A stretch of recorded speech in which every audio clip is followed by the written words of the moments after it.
हर देवता की कोई न कोई उत्पत्ति बताई जाती है, लेकिन भगवान शिव के माता पिता कौन हैं?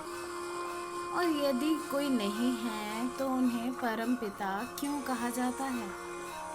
मैं तुम्हारा कृष्ण हूँ और आज मैं तुम्हें भगवान शिव के उस रहस्य के बारे में बताऊंगा जिसे बहुत लोग सुनते हैं लेकिन समझ बहुत कम पाते हैं।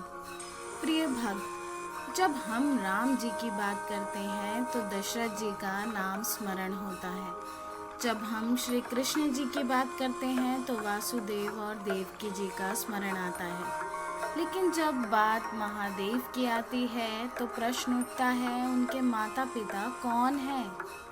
सनातन दर्शन कहता है शिव जन्मे नहीं हैं, शिव प्रकट नहीं हुए, शिव सदा से हैं।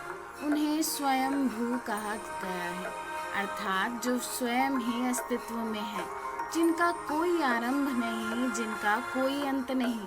प्रिय भक्त, इसलिए शिव को केवल देवता नहीं तत्व कहा जाता है।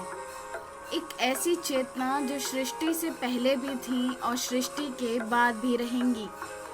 जब कुछ नहीं था तब भी शिव थे और जब कुछ समाप्त हो जाएगा तब भी शिव रहेंगे।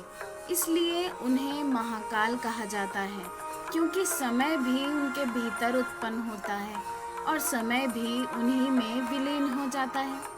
यही कारण है कि जिनके स्वयं माता पिता नहीं, उन्हें परम पिता कहा जाता है, क्योंकि वे किसी एक शरीर के पिता नहीं, समस्त सृष्टि के आधार हैं।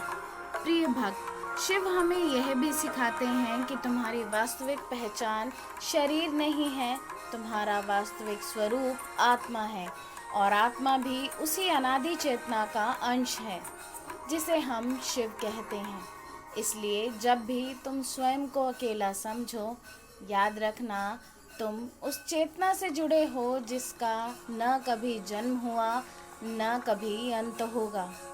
हर हर महादेव। मन की उलझन शिव को सौंप दीजिए और भीतर की शांति को पहचानिए। हर हर महादेव।